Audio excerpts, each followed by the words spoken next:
tuning in on this Wednesday night hump show. We do every Wednesday, 11 p.m. Central European time. Thank you so much for tuning in. I always start out by saying that time is a valuable thing. Spending a little bit of yours with me and my bad sound is greatly appreciated. And thank you so much for doing that, guys. Hey, Scott, how you doing tonight, man? Good to see you. Yeah, guys. Let me make some adjustments. I just sat down here and yeah, that looks good. That looks great. Let's go with that. Maybe move this a little bit more this way. Yeah.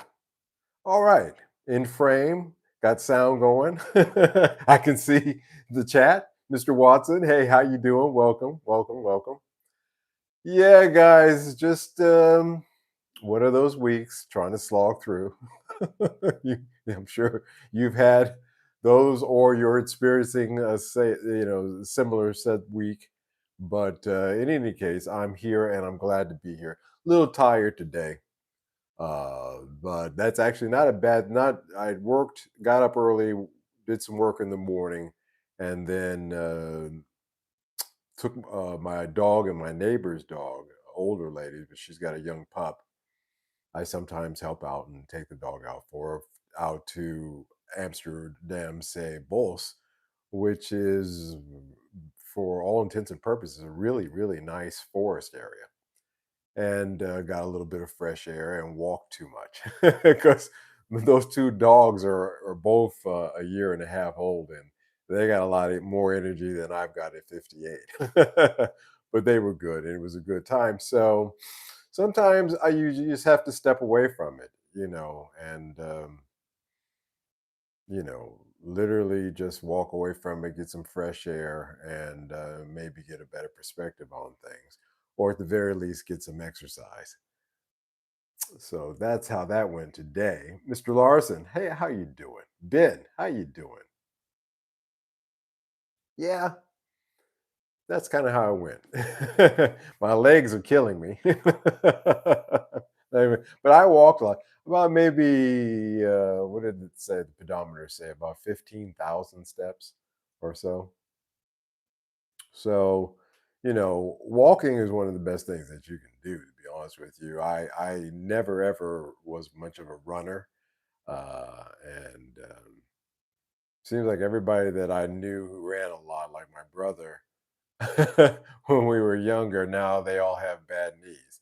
I don't have any problem with my knees or hips, so walking though is always a good thing. So it was good, and dogs always help that walk. Trust me. Maddie, how you doing? Welcome.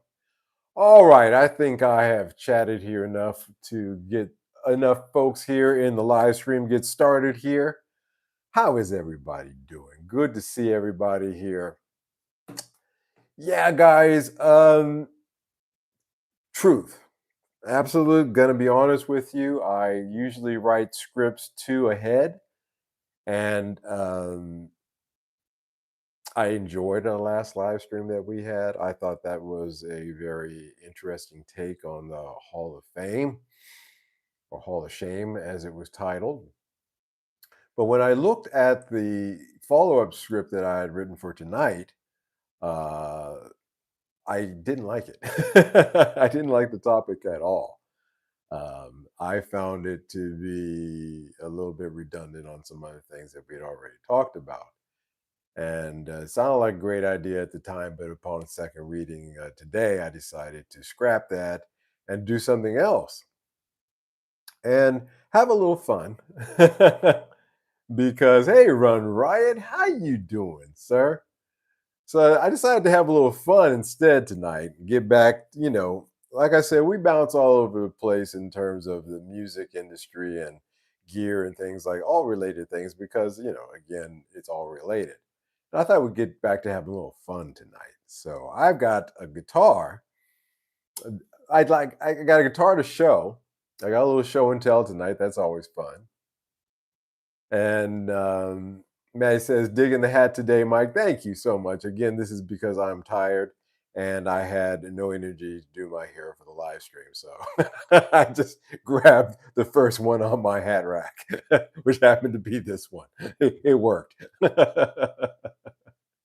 Thank you. I appreciate that. um, got a little show and tell tonight and a little discussion, and well, I'll get back to guitars, actual physical guitars, not not metaphorical. Boy, the tongue gets thick late in the evening. Excuse me, not metaphorical, but actual real physical guitars. And for me, um, it's not about hype or resale value when it comes to guitars now, because I've had so many past of so many varied great ones, mediocre ones, nothing too bad. So some pretty mediocre ones, almost verging on not so great. But I've had mostly fantastic ones, and I found that build quality, playability, and how close to if it's a copy, how close does it stick to the authenticity of that guitar that it's supposing to be a copy of? Because we find a lot of Fenders, American made Fenders, that are said to be copies of, say, a 57 Strat, or, okay, I'll give you even better one, a 67 Strat, 66, 67 Strat, when they don't have one of the main features of those Fender Strats from that period of time, which was that slab maple board. Now, if you move over to the Japanese, even by 1977, when they were making their Fender copies of, their copies of Fenders from 1966, 67 period, they included the slab uh, maple board on there. Jimi Hendrix Woodstock guitar featured this. Now, if you're a tone person, you'll say, "Oh well, this is a very important thing, and if you don't have that, you're at SOL." But I don't know if it points to that so much, but it's kind of like the green M&Ms in the Rider. Van Halen famously said, "We don't want any green M&Ms in our candy bowl in their Rider," and they did that actually to make sure that the other details of the rider were followed. They didn't get something as simple as no green M&Ms in the candy bowl. Then the light rigging, the sound, all these things. There may be issues there, and the people there. It was a sort of a tell. And I think that the same thing occurs with the Japanese builds versus some of these so-called Fender reissues, is that they don't pass the green M&M test, so to speak. The American Fenders, the Japanese guitars do. So, with that in mind, I thought I would talk about hidden guitar gems a little bit more, and give my thoughts on them and show one that I have here next to me. These, and I'm harping on the Japanese guitars a little bit, but this goes for Korean made guitars. Certainly, if you get them pre 2000, I think that, and especially if you get them closer to the 95 period, where where they first started, really transitioning, especially Tokais from Japan to Korea. Some of those guitars are really nice, like that blue Tokai guitar that I showed you guys a couple of clicks back. Um, that Les Paul, that's sold, by the way, which is no big surprise because it's pretty unique. It was actually a really nice guitar, solid, no problems, played great, all original, and that was an early Tokai. It still was being made the same way that they were making, uh, you know, the Les Pauls that Tokai was creating in Japan. And then a year later, they switched production values, and but the still the build quality was there even in the transition over to Korea. When you get into China, it depends. It gets a little sketchy, but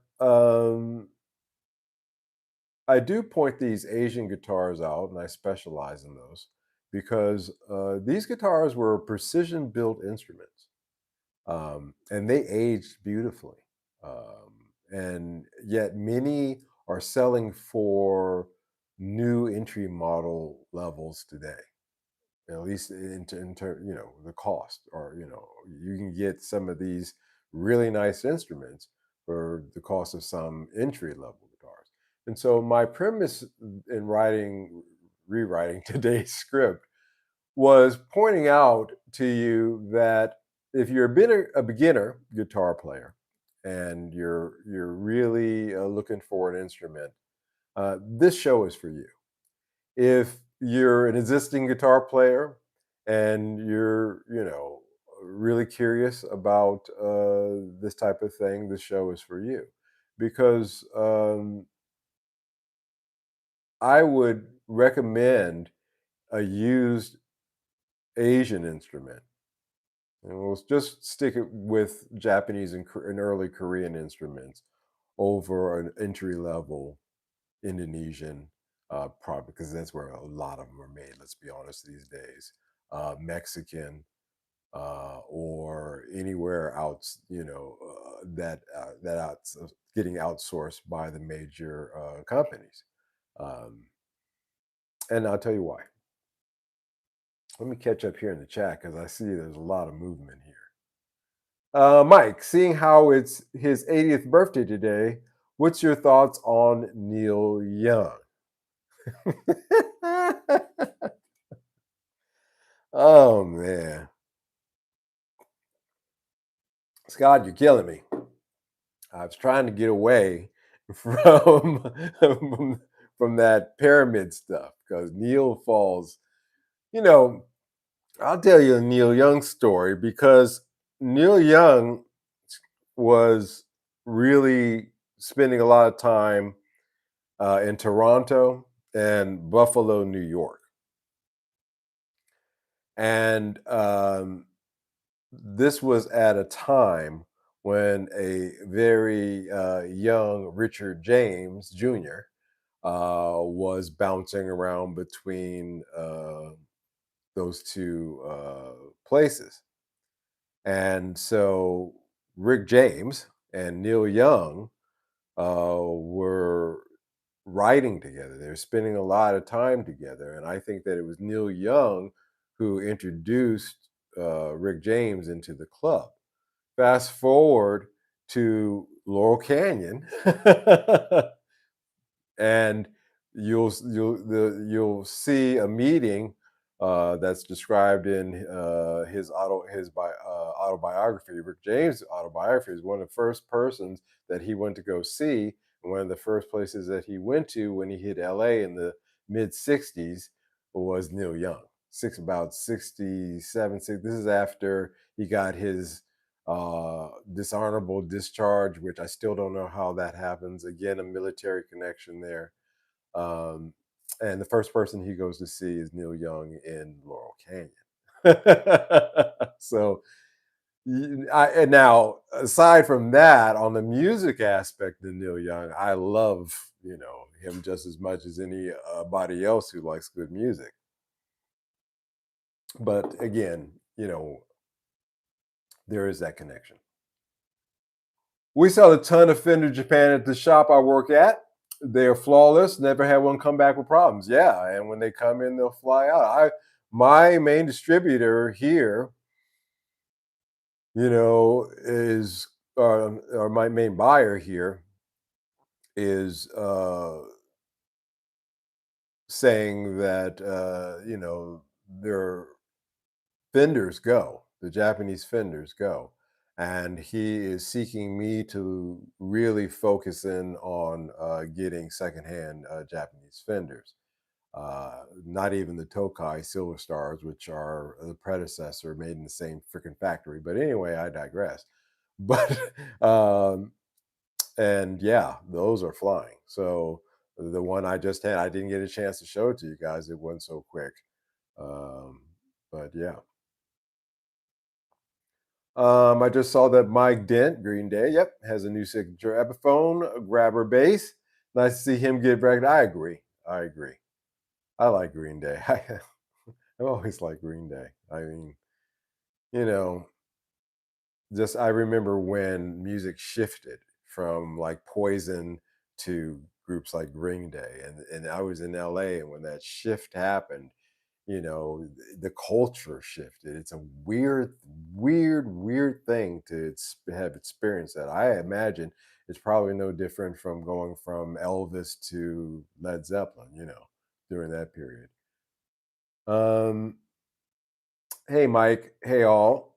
Music Journey, welcome, welcome. Lovely to finally catch you again live. Love the cap. Thank you, sir. Again, I didn't wish to comb my hair tonight, so that's the cap.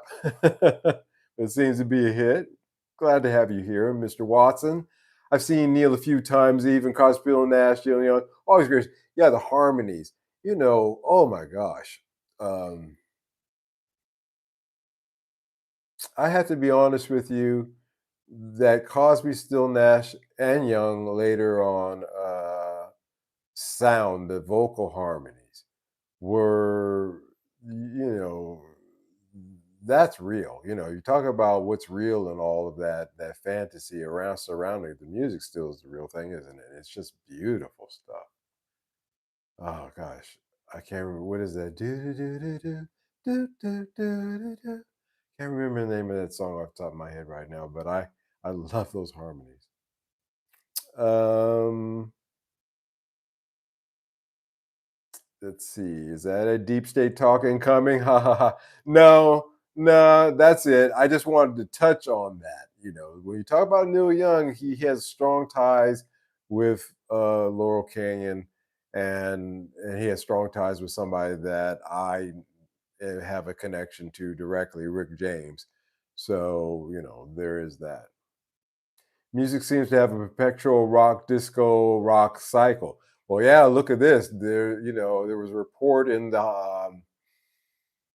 what was that in Billboard that for the first time in 35 years, there's no rap song in the top 40, and that genre is, you know, 35 years. Well, how long was rock and roll around? Let's be conservative, say from the mid 50s until 80s, mid 80s, late 90s, maybe a little bit longer, but that was about it. So, yeah, that sounds about right. What the next thing is, I do not know. Anthony Thornhill, hello. All good, Mike. It's all part of it. Yeah, I got you, Maddie. Yeah, I'm just, it's just you learn these things, and you start to make these associations, and when you see somebody, that's why with some people it gets very difficult for them to enjoy the music after.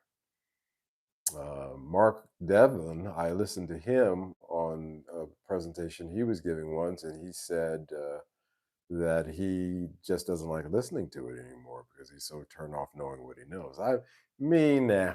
Now again, like I said, somebody made that. There was no AI back then. There was somebody somewhere in a room, doing something that turned out great. So that's good enough for me. So I've got ooh, this guy. So let's take a look at that. Show you the front, show you the back, show you the headstock. So this is a Tokai SG. Uh, from the best that I can tell, 2006. It's a 2006. So this is actually this is well out of my usual zone of guitar purchases. I generally, again, keep it between 1977 and 1990. You know, um, this is well out of that. But in 2006, that was the second year that production of Tokais had moved over officially from Japan to Korea. And they were building, SGs and Les Pauls, like I showed you the last one, in that, 95, really it was going there, but it really officially turned over in 2005. But this one comes from 2006, so a year into production. And as you can see, it's in great condition, looks lovely. Now, one thing that I have to say that I will point out to you here in a moment, let me catch up here in the chat, sorry. SG, why did it have to make the logo so generic? Yeah, Maddie, two hats. Oh wow, didn't know Korea made Tokai. Nice, yeah, yeah. Um, in 19 around 95, Tokai started brushing off some work over to Court and Simic factories in Korea. And they produced like that again, some special rare, some off colors, some unique ones like that blue 1998 Les Paul that I was showing you guys. Then in 2005, Tokai really moved their main production over to Korea, and then later on it went to China. But the period between again 95 and 2005 was a lot of things were being produced. It began to ramp up gradually, and so they started producing these. This is an SG um, 60. This is an SG 60 from 2006. 2006. And it's pretty nice weight to it. Um, Not a heavy guitar at all. Uh, it's actually still has the I could peel this off. It still has the the what is that? The plastic cover still on it. So it's really in good condition as far as that's concerned. All original, with the exception of the plate. And this was missing off of this guitar. And let me tell you something. Parts for a 20-year-old guitar, and especially when the Gibson pieces aren't going to work, you already kind of already know that because the metric system with these bad boys, you really run the risk of buying the wrong part that won't fit. I was lucky. I found a part that fits exactly perfectly as a replacement part for these Tokais. And this is exactly the same exact pickguard that this guitar would have come with. So, in all intents and purposes, it's original again. It's 100% original, and again, looking pretty nice for 20 years old. Maddie says, I actually like the Tokai logo. Yeah, me too. There's a lot of different ones. This one has and a little bit of a what is that? The open A font does have a serial number there on the back. Now, one thing that I will say, uh, I'll show you guys a picture. I've been meaning to do it. Yeah, that's showing up well. This corner of this guitar, all of this was chipped, was dinged, and exposed wood. I remodeled, reformed, and color matched and replaced that corner so that, you know, it's, you know, it's what it'll look like because you can't, it won't completely 100% make it look brand new. So what I did is what I call my relic restoration. So once I got it all color matched, got it perfect. So it's perfect. All the colors. I matched the colors on the side. I matched the mahogany and the cherry on the side. I matched the black on the back. Yeah, you can see. You would not tell that quarter. And I molded and sculpted a new corner for it. And I used an acrylic based epoxy in order to rebuild that corner. I'll show you before and after picture video actually on my regular channel. Show you how I did that, but it came out very, very nice. Now it won't come out 100%. So what I did was I just kept a little bit of the ding that originally happened there. You can kind of see it there on the top. Yeah, I guess a little, not so. Well, actually, the ding is there. I didn't complete because it's not going to be completely 100% look brand new. What you do is you just kind of relic it in and make it look like, yeah, it was a ding there, but it wasn't so bad, as opposed to that whole corner got chipped off. And I showed it to Fern, and Fern says it's excellent work, and it really made this guitar. And this guitar is beautiful again. And now it looks, like I said, brand new, no problems at all. Original pickups. These are the Tokai 57 classics, and original three position switch. Yeah, all original electronics, everything there, and just a lovely SG.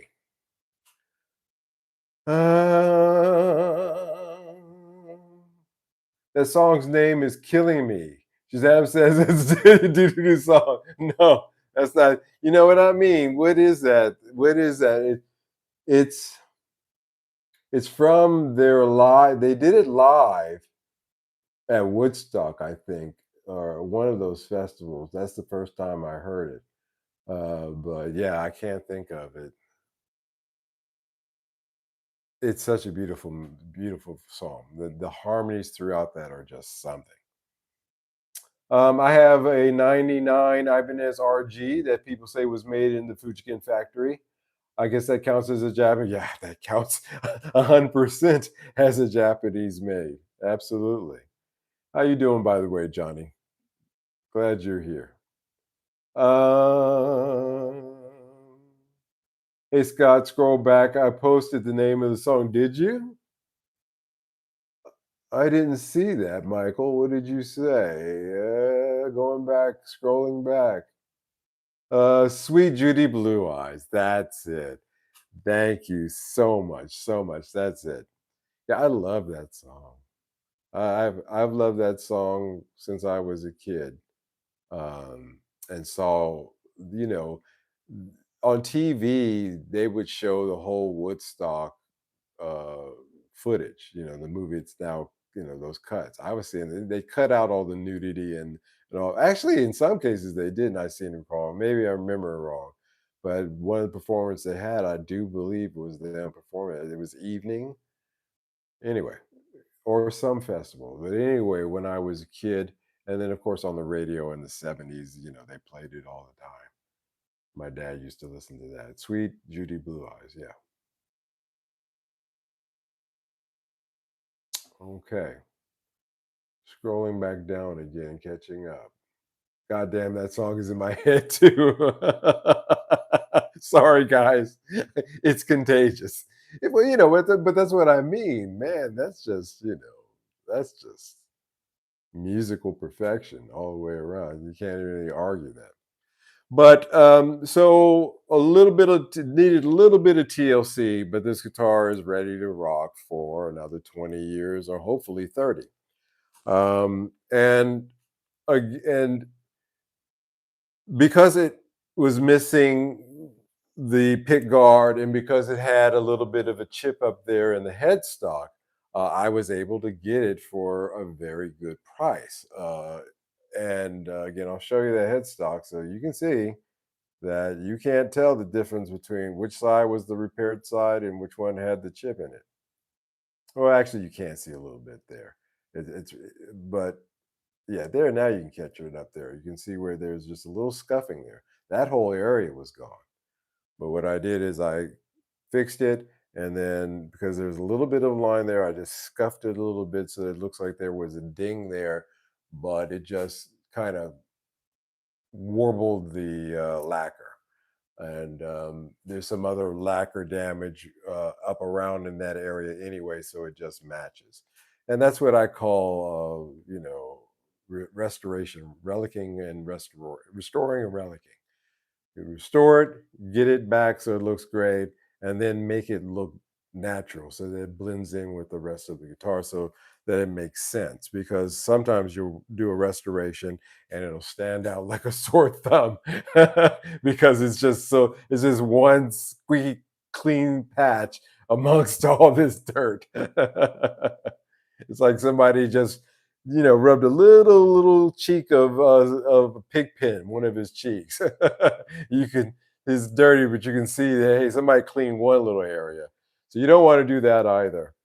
But it came out really, really nice. I'm really happy with it, and it sounds great, and it's ready to go again. And this is one of those hidden guitar gems, like I said. You can get these Tokais, even the not the Japanese ones, but these early Korean ones, between, like I said, want to really target between the late '90s and the mid 2000s, are fantastic guitars. Mahogany body. Um, I do believe this is a maple neck, and rosewood fretboard, but it's a rosewood has different. I've noticed that the quality of the rosewoods on these guitars, it is rosewood, but again, rosewood has qualities to it. It's not the best stuff, but it's aged well. And if I took the time to darken it, a little bit, which I could, which I think I might, it'll look even a little bit better. But still, you're getting really good wood, decent wood, that you wouldn't get on a lot of the export guitars now from Indonesia. They're using a lot of different woods, koa and gosh, I could just go through the list of the different woods that they're using. They're not using mahogany, or they're using Asian mahogany, which, by the way, is not a true mahogany. Again, and maple. Forget about rosewood and maple necks. Well, you give maple neck, but forget about the rosewood. So, a couple of things there. And you can get one of these for around $300 US. Um, if you're in Japan. You gotta ship it out of Japan. You go, well, 350. They get for these for about $350 in Japan. Gotta ship it and do all those things. But if you fly over there and you can pick it up, that's about what it's going for. And here in Europe, of course, they go a little bit more than that. Um, then when you get into the Chinese Tokais, those don't go for very much at all. Those would be the lower price ones. But if the Korean ones are starting to get a little bit of love, but they're still really a hidden guitar gem, that you get yourself a really, really nice. If you're into SGs, and I've been looking for an SG, or I was looking for one. I've kind of stopped that search. But of the ones that I've had, this is one of the better ones that I've had. It's certainly better um, than the Epiphones or some of the other ones, copies that I've had. It's pretty nice. So Korean made Tokai, and you know these guitars are not cheap copies. They're precision built instruments, like I said. And this is what I mean by hidden gem. It's not about chasing, again, trends. It's about looking for quality where others aren't looking. And this is a direction, guitars like this. And like I said, look at that. Not a dent, not a scratch, not on the sides, not on the bottom, no scratches, no nothing of that. There's a little bit of a lacquer chip here in the corner, but it's fine. It's solid. Other than actually I could touch that lacquer chip up a little bit of polish, but it actually adds to the patina. I think I kind of like it. And amazing for 20 years old. And again, this represents quality. Again, where people are looking. You're looking for guitars like this. This is what you want to try to get, if you're starting out, like I said, or if you're saying, hey, I've never had one of those. Let me try one of those type of guitars. Well, instead of going for Gibson, you might want to look at one of these early Asian made Tokais, because they are really, really good. This is a really, really, really nice SG, and it's beautiful too. Um, it's really pretty. So there's that. Boy, the chat is jumping here. Let me get back. There's a special feeling you get when you give a guitar new life. 100% agree there, music journey. Or when you make a guitar, a cabinet, or an amp, getting a beaten up old guitar, cleaning it up, changing a few parts, and boom. Yeah, again, it's one of the objections that I have to this mass production of guitars, that this cranking out, because there's enough used ones out there to satisfy every man, woman, and child, and maybe a few polar bears too. you know. So I like that. That's one of my things. Is just restoring it, seeing something like that, something that most people would back away from. And yeah, I was able to fix that, no problem, and give this thing just a new life and just make it look gorgeous. I mean, it really, when it got that replacement part, that pick guard, it just came together. These things really look naked. You can take the pick guard off of a Les Paul, but you really cannot take the pick guard off an SG because it does not. It looks naked. It really does. But when that authentic replacement part came through, it fit like a glove, and it came together. It became a looker. And three-piece body. You can see the seams. One, two, three. Three-piece mahogany body, but still nice. Um, there is a little bit of color in there. A little bit of depth of color, movement. So you can tell it's quality wood. It's not bad. And again, like I said, for you know, for that kind of money, even with the shipping, depending upon where you're at, you're still getting a better deal than if you were to try to get the equivalent guitar to this, that's made by Epiphone, for example, or Harley Benton. You know, Certainly a Harley Benton one. This a Harley Benton SG and this SG, they do not compare to each other. This one, this Tokai, is Korean made, completely different animal. Trust me. Um, let's see. Um,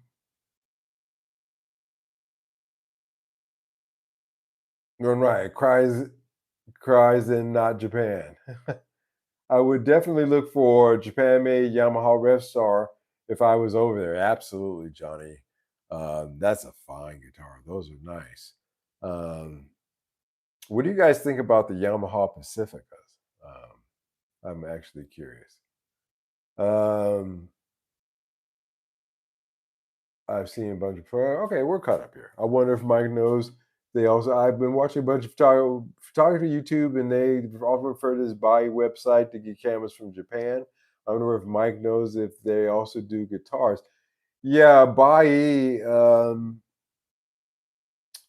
Yeah, I'm not a big fan of Bai. I'm glad Run Riot chimed in there. I agree with everything that he said. Um, Conversion rates are bogus. Yep, good for small stuff, but yeah, and yeah, guitars now. I love everything Yamaha speakers too. Yeah, um, I think that Bai is not such a great venue. I agree. So you know, it isn't a collector's piece, by the way. This Tokai, and I'm fine with that. It's really a guitar player's guitar.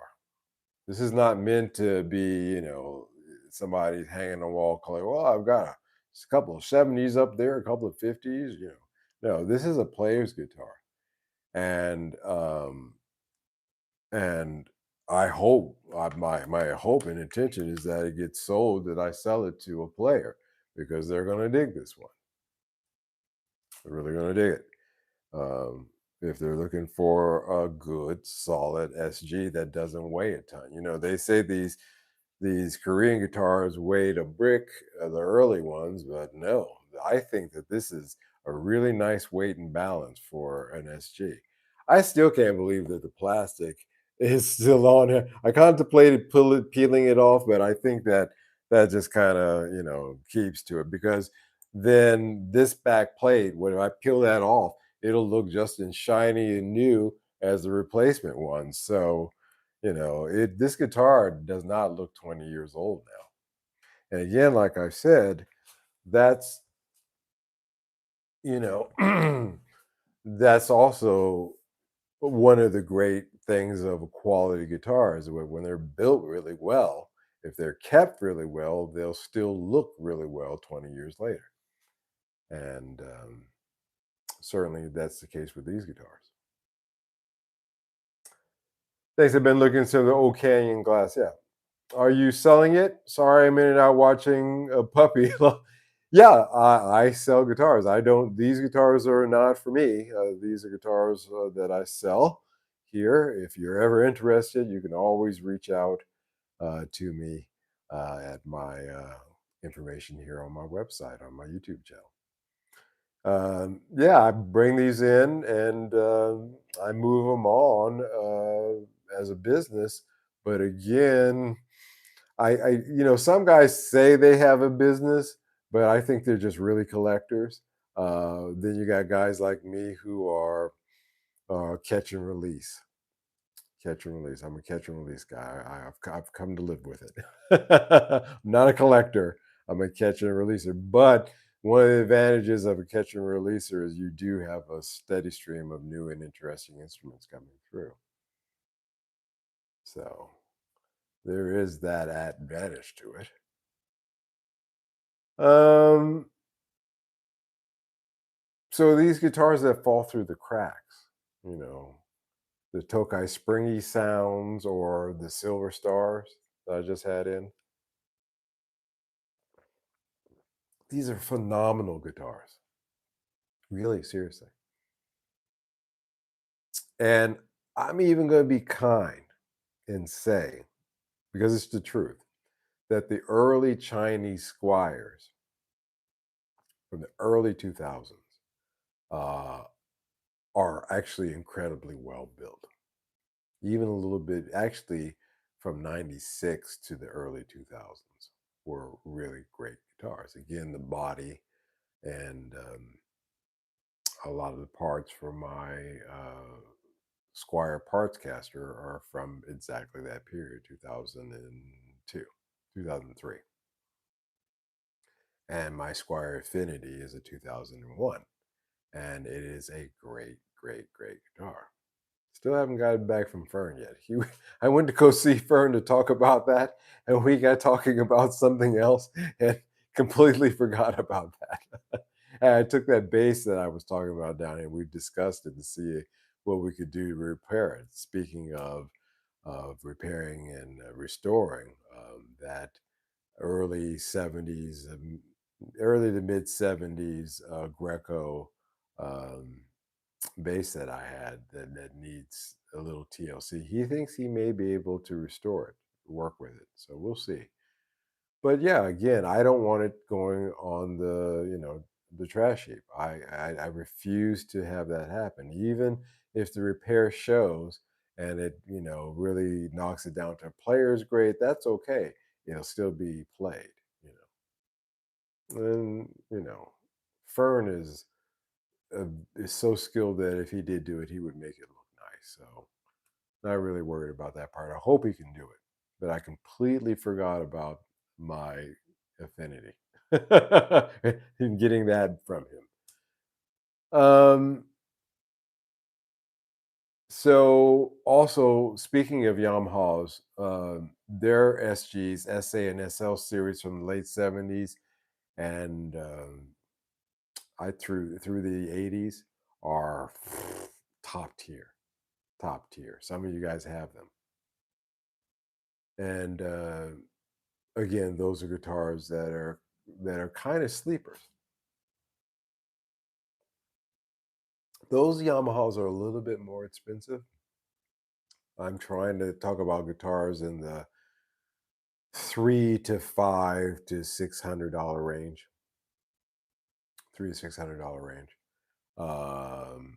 But if you get into the $1,000 range, those are the ones you want to get because those are fans. Carlos Santana played Yamaha SG 2000 on his Oneness album. All of the guitar work on that album from Carlos Santana's Yamaha SG 2000.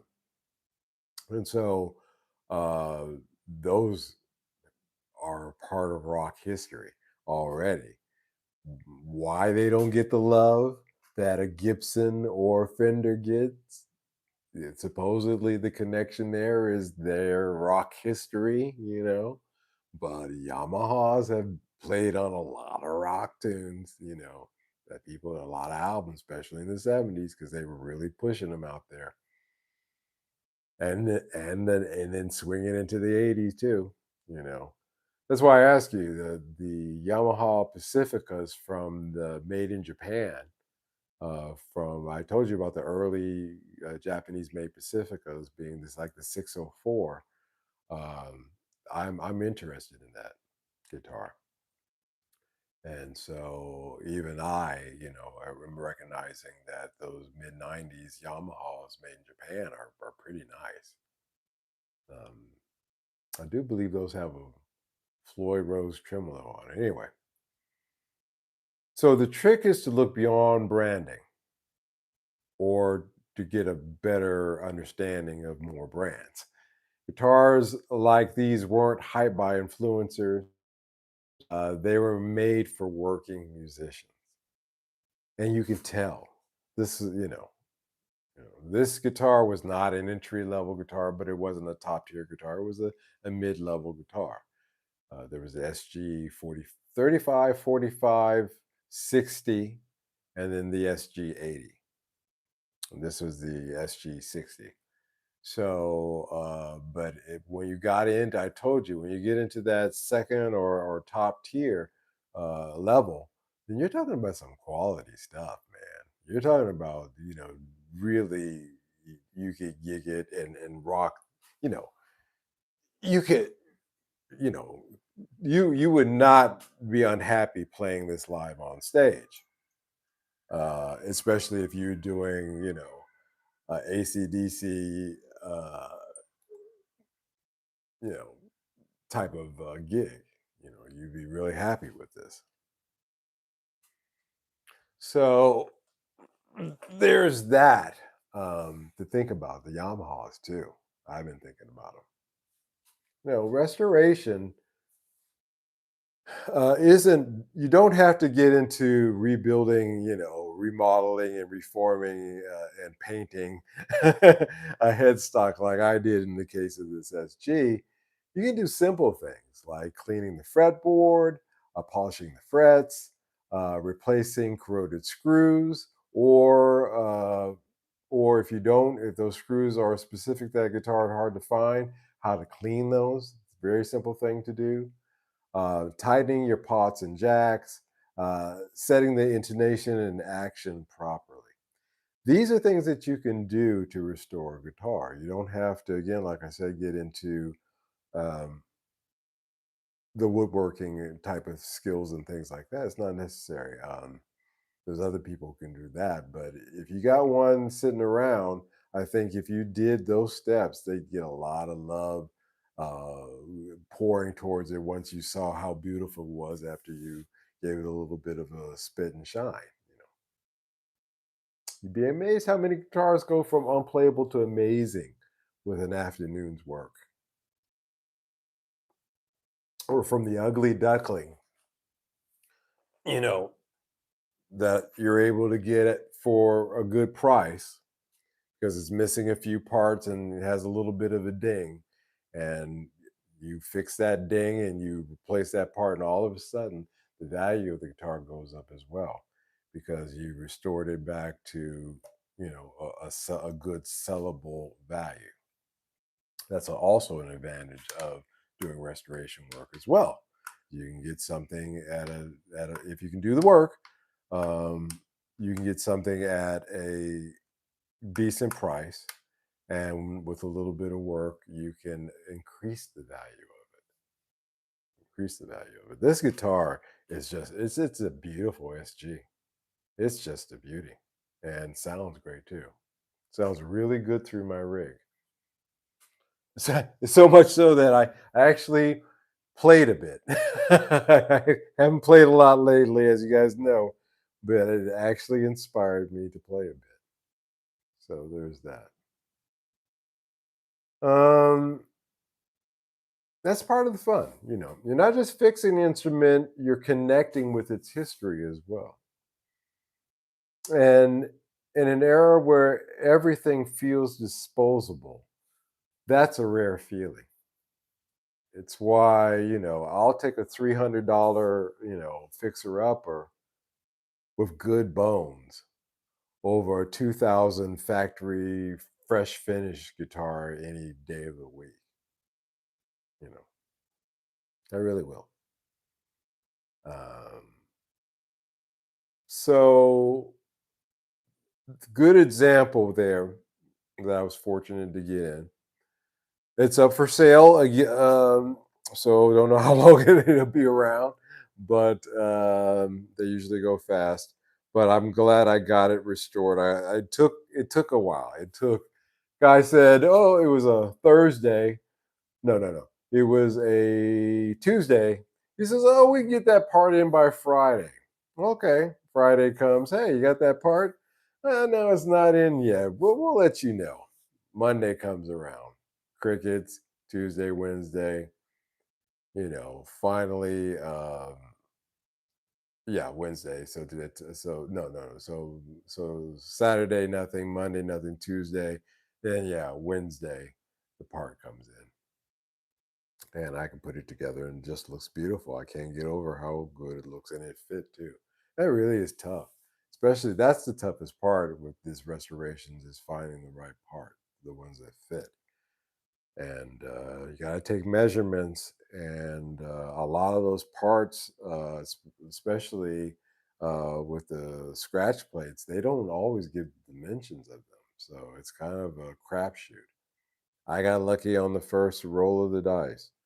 Um, and it just made this guitar 100%. It looks brand new. It absolutely does not look 20 years old. Sure, some of the screws are a little rusty.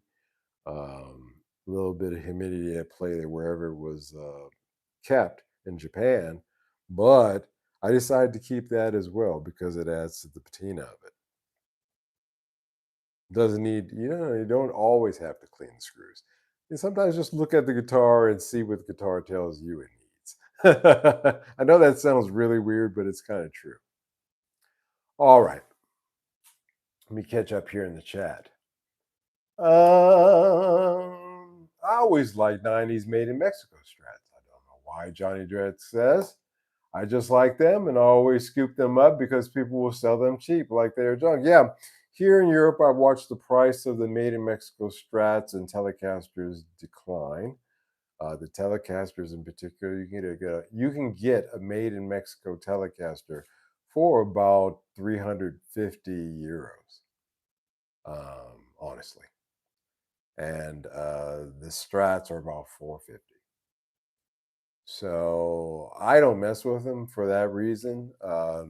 Again, even with this, but because of it's a Korean, its age is a different thing. But they are pretty sweet guitars for that kind of money, especially the earlier you go, because people really hate early made in Mexico guitars. And frank with you, I've played early and late models, and I can't really tell the difference. Those Yamaha SG 2000s are pretty sweet with the bridge going into that big metal block set in the body. Will I try someday? Yeah. I have the pleasure. He hasn't sold it yet. Every time I go to Vinendal, you see it in I'll scan by it. There'll be that red 2000 SG. Every year it's there. And I've picked that up a few times and just held it. It's just a lovely, I would love to have. I would love to have it. Honestly. But yeah, I'm looking at the Yamaha Pacifica 604 specifically.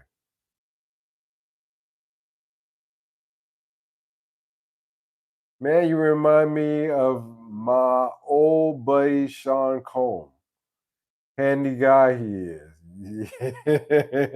And don't you mean handsy? Because he was handing out slaps like they were, lollipops in that video I saw. You know.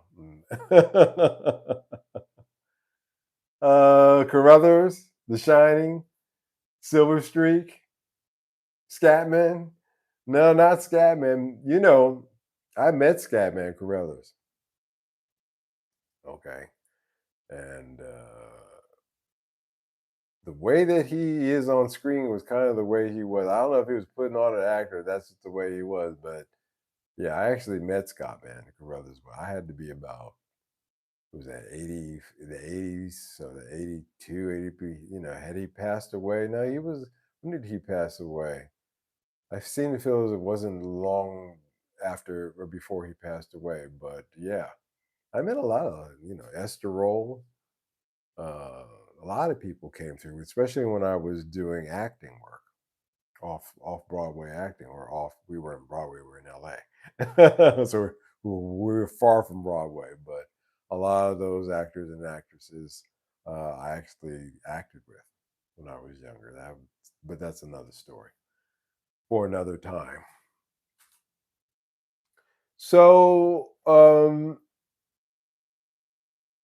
yeah, guys, I think that that's enough. That actually bothers me. When was that I met Scott Man Carruthers? Damn it, I'll look it up live. Yeah, 86. Yeah, that's right. Um, so that had to be, yeah, 84, 85 ish. Yeah, right before he died. Um, but he was, you respect that. You got cats like that you run into, you got to respect them. Even if they're a little crotchety or a little cross or whatever, you got to respect them. You say, yes, sir. Well, thank you, sir. But yeah, I met him. I actually met him. Thanks, guys. Thanks for showing up tonight. I'm going to go to bed. I'm starting to ramble about the old days, and that's never a good thing. Thank you guys so much for listening to me tonight and taking a look at this Tokai. Again, it's for sale. I always put them up here and I never mention it, but you guys are always, if somebody in the chat is interested, reach out to me. my email, and I'll give anybody who's a part of our community here a break on any of the guitars that I bring through. I like this one; it's a really nice one. But anyway, I thank you guys so much for taking the time to watch. If you watch this in the rerun, take the time to hit the like button. If you're just joining us here for the first time and you like this kind of stuff, I hey, hit the subscribe button and join the community. It's a great community I've got here without any question. So until the next one, you guys take care. Bye bye.